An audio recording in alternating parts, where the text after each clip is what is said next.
สบายดีท่านผู้ชมที่เคารพทุกท่านในระยะหลังๆมานี้ข้าพเจ้าสังเกตเห็นว่าสหรัฐอเมริกานอกจากจะไปก่อกวนหรือว่าไปหาปั่นป่วนประเทศนั้นประเทศนี้ไปทั่วแล้วและก็ไปเฮ็ดสงครามกับประเทศนั้นประเทศนี้ยุแย่ให้ประเทศนั้นประเทศนี้เฮ็ดสงครามกับรัสเซียและก็ตนเองนั้นโดดไปเฮ็ดสงครามกับประเทศอิหร่านหลายหลายหนแล้วท่านผู้ชมโดยมีการสมทบและก็ร่วมมือกันกับบรรดาประเทศตะวันออกกลางและก็ประเทศอิสราเอลนำเหตุสงครามกับไปหุกคานประเทศอิหร่านแล้วและอีกประเทศหนึ่งที่สหรัฐอเมริกาตั้งเป้าเอาไว้ว่าจะต้องคานอำนาจจะต้องคัดค้านแล้วก็จะต้องเหตุสงครามให้ได้อีกประเทศหนึ่งนั่นก็คือข้าพเจ้าคิดว่าน่าจะเป็นประเทศจีนนั่นเองท่านผู้ชมซึ่งในระยะหลังๆมานี้กรณีปัญหาทะเลจีนใต้ก็มีความชัดเจนขึ้นพดเดือดขึ้นมีประเด็นฮอตแห้งขึ้นมาหลายได้ท่านผู้ชมได้ตามที่ข้าพเจ้าสังเกตเบิ่งในระยะหลังๆมานี้ซึ่งในอาทิตย์ผ่านมานี้ตามที่ข้าพเจ้าได้อ่านข่าวผ่านโลกโซเชียลมีเดียหรือว่าผ่านสำนักข่าวกระแสหลักและก็กระแสรองหลายๆสำนักข่าวข้าพเจ้าสังเกตเห็นว่าสหรัฐอเมริกาได้ร่วมมือกับ13ประเทศได้ร่วมมือกับ13ประเทศร่วมกันออกแถลงการคัดค้านข้อกล่าวอ้างการว่าการอ้างเขตหรือว่าการอ้างกรรมสิทธิ์ของประเทศจีนในขอบเขตทะเลจีนใต้ว่าข้อกล่าวอ้างของประเทศจีนนั้นบ่มีว่าบ่มีหลักฐานอ้างอิงทางด้านกฎหมายระหว่างประเทศหมายความว่าบ่สามารถนำใช้ได้ในการตีความของกฎหมายระหว่างประเทศเนาะมันผิดกฎหมายระหว่างประเทศอย่างว่าในนั้นเนาะวันนี้เมื่อ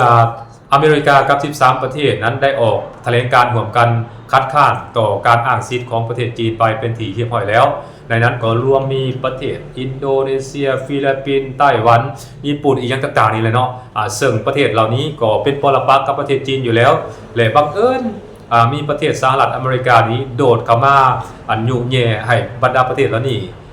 มีเขาเอ่ยว่ามีจากที่เคยบ่พอใจประเทศจีนอยู่แล้วก็เลยว่าโอเคได้มือได้เจียขึ้นไปตื่มก็เลยว่าโอเคออกมาประกาศอ้างสิทธิ์แล้วก็ออกมาประกาศบ่ยอมรับต่อการอ้างสิทธิ์ของประเทศจีนเด้มันเป็นลักษณะแบบนั้นหลังจากบรรดาประเทศ13ประเทศและร่วมมือกับสหรัฐอเมริกาอ้างสิทธิ์ไปเป็นที่เรียบร้อยแล้วประเทศจีนโดยกระทรวงการต่างประเทศของประเทศจีนนั้นก็ได้ออกมาตอบโต้กลับโดยทันทีโดยจีนเองนี่ก็อ้างว่าหลักฐานทางด้านประวัติศาสตร์นั้นมันบอกชัดเจนว่าคงเขตทะเลจีนใต้เขตที่ประเทศจีนอ้างสิทธิ์นะมันเป็นอาณาเขตแล้วก็เป็นแผ่นดินของจีนเป็นน่านน้ำของจีนเนาะเพราะว่าจีนนั้นเคยเคลื่อนไหวมาตั้งแต่บรรพบุรุษนับตั้งแต่สมัยประวัติศาสตร์หลายร้อยปีหลายพันปีผ่านมาแล้วจีนก็ว่าแน่นอนเนาะเพราะฉะนั้นบ่ว่าจะเป็นยุคใดสมัยใดเขตที่จีนอ้างสิทธิ์นี่มันก็จะเป็นของจีนอย่างวันยังคำวันนั้นเนาะจะบ่มีประเทศใดสามารถเข้ามาผูกคานจะบ่มีประเทศใดสามารถเข้ามาอ้างสิทธิ์หรือว่ายึดครองเอาได้ในเขตที่จีนอ้างสิทธิ์นั้นจีนก็ได้ออกมาประกาศตอบโต้ในลักษณะแบบนั้นอันนี้เป็นยังสหรัฐอเมริกาจริงพยายามเข้ามายุแย่ให้บรรดาประเทศเหล่านี้ก็ผิดก็เถียงหรือว่าให้อำนาจหรือว่าให้อย่างอื่นว่าให้ความกล้าของบรรดาประเทศเหล่านี้นะออกมาประกาศร่วมกันคัดค้านต่อการอ้างสิทธิ์ของประเทศจีนก็เพราะว่าสหรัฐอเมริกาเองก็จะใส่บรรดาประเทศเหล่านี้เด้เป็นเครื่องมือเป็นน้ำเป็นเสียนแทงจิ้มแทงข้างแทงเอวประเทศจีนนี่นะบ่ให้อยู่แบบมีความสงบว่าง่ายๆเนาะความจริงแล้วสหรัฐอเมริกาก็บ่ได้สนดอกกับบรรดาประเทศเหล่านี้เขาสิเดือดเนื้อร้อนใจอีหยังจากใดก็แล้วแต่เนาะสิได้รับผลกระทบจากการเข้ามายึดครองอีหยังต่างๆของจีนอเมริกาบ่ได้สนใจตัวนี้ดอกเพียงแต่ว่าอเมริกานี้ต้องการใช้บรรดาประเทศเหล่านี้นะเป็นเครื่องมือในการก่อกวนประเทศจีนเห็นให้ประเทศจีนนั้นอยู่บ่เป็นสุขว่าง่ายๆแนวนั้นนะบัดนี้เป็นหยังสหรัฐอเมริกาจึงบ่ต้องการให้ประเทศจีนอยู่แบบบ่เป็นสุข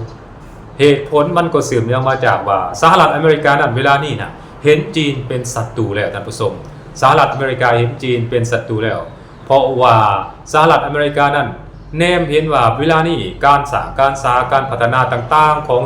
ของประเทศจีนนั้นมันไวหลายเนาะเพราะว่าจะเป็นทางด้านการเมืองเศรษฐกิจสังคมอีกต่างๆเนาะ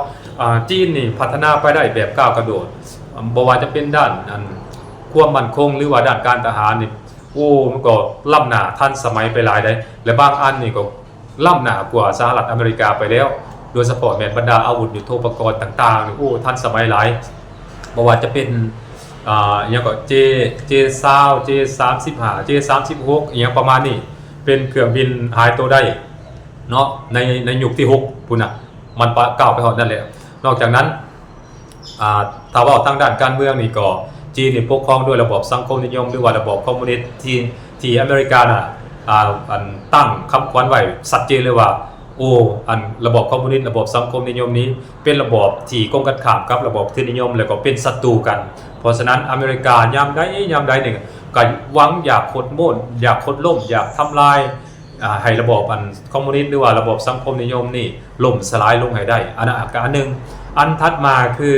ก็เรื่องสงครามการค้าระหว่างสหรัฐอเมริกากับจีนนี่ก็โอ้ผดเดือดเลยเนาะมีการต่อสู้กันไปมาเนาะต่างฝ่ายต่างก็บ่ยอมจำนนซึ่งกันและกันเด็กมันเป็นอย่างนั้นเด็กจีนเองนี่ก็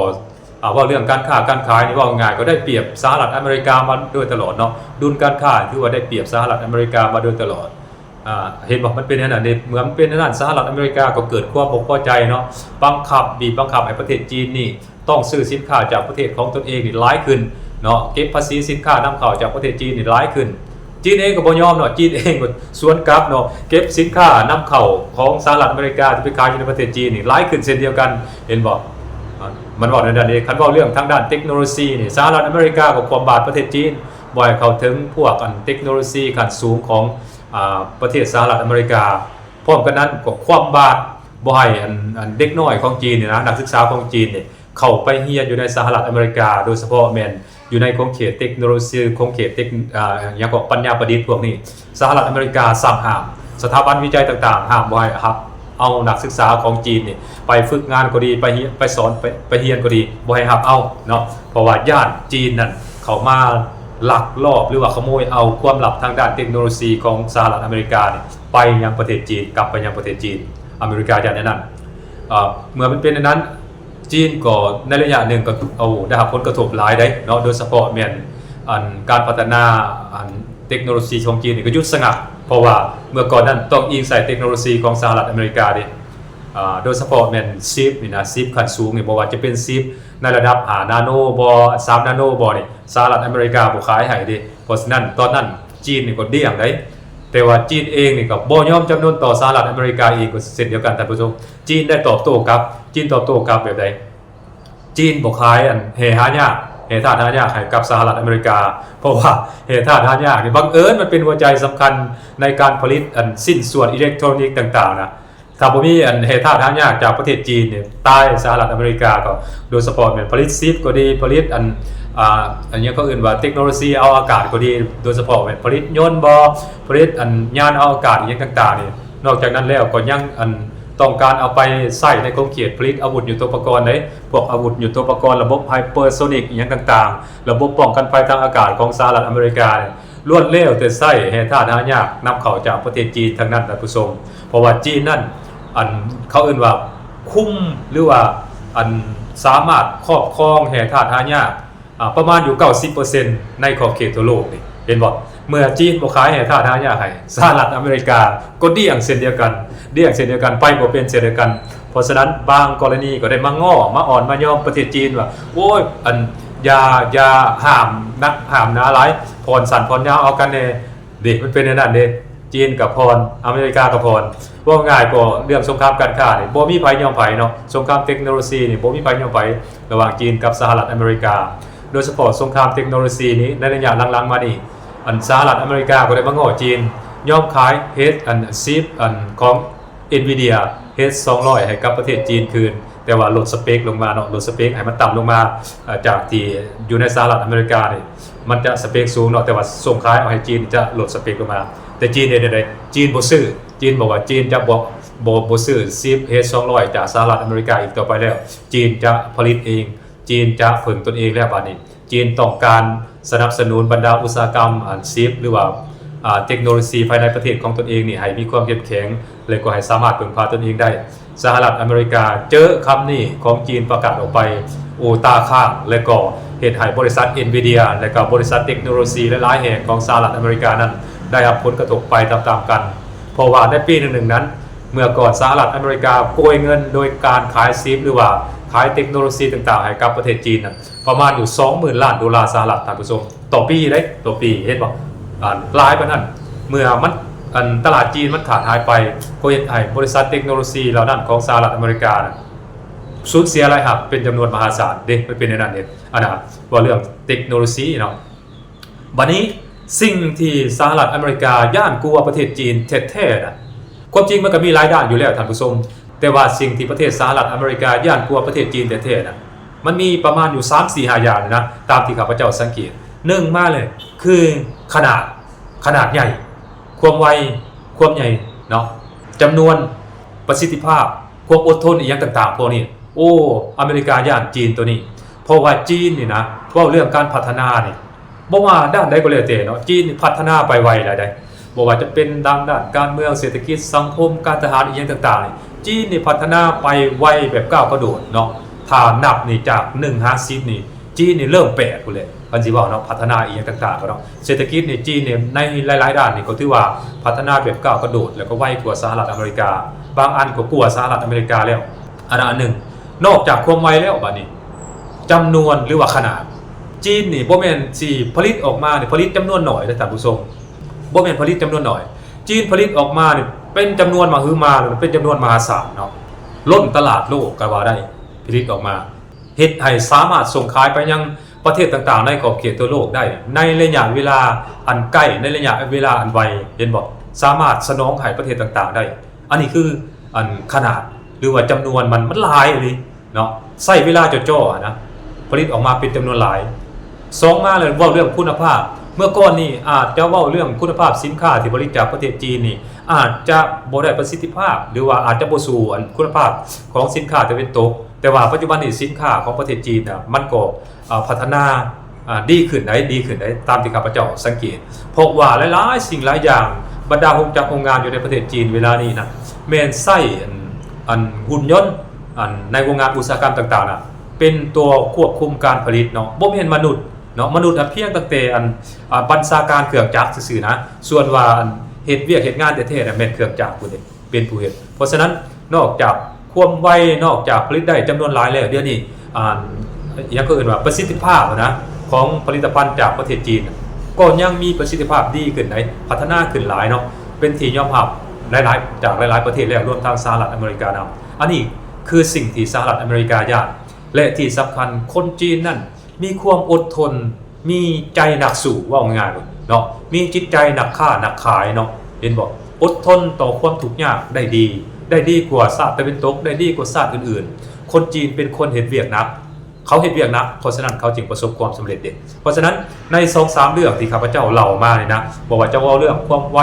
ขนาดการผลิตแล้วก็ประสิทธิภาพอีกอย่างต่างๆนี่ความอดทนอีกอย่างต่างๆนี่มันเพิ่มขึ้นแบบก้าวกระโดดอิงใส่จุดพิเศษของการพัฒนาของประเทศจีนในลักษณะแบบนี้จึงเฮ็ดให้ประเทศสหรัฐอเมริกาย่านประเทศจีนจะก้าวขึ้นมาแทนที่ของตนเองย่านประเทศจีนจะก้าวขึ้นมาแซงหน้าประเทศสหรัฐอเมริกาแล้วก็ย่านประเทศจีนก้าวขึ้นมาเป็นประเทศมหาอำนาจของโลกแทนอเมริกาในอนาคตอันไกลนี้ท่านผู้ชมเพราะฉะนั้นอเมริกาเองจึงพยายามเฮ็ดทุกสิ่งทุกอย่างเพื่อเตะตัดขาประเทศจีนยุติการพัฒนาของประเทศจีนนั้นให้มันชะลอตัวลงบ่ให้มันไหลทันประเทศสหรัฐอเมริกาโดยเฉพาะแม้ทางด้านเทคโนโลยีก็ดีทางด้านการทหารก็ดีนี่อันนี้พวกเขาเห็นชัดเจนว่าสหรัฐอเมริกาพยายามซอกหาเรื่องกับประเทศจีนทุกวิธีทางเพื่อเตะตัดขาประเทศจีนนั่นเองท่านผู้ชมอันนี้คือสิ่งที่สหรัฐอเมริกาย่านกลัวประเทศจีนอย่างแท้จริงตามที่ข้าพเจ้าเห็นได้อะไรเนาะตามที่ข้าพเจ้าเห็นส่วนว่าคนอื่นได้เห็นอะไรเนาะเอาลองมาแลกเปลี่ยนความคิดความเห็นนำกันในวิดีโอนี้ของข้าพเจ้าท่านผู้ชมสบายดี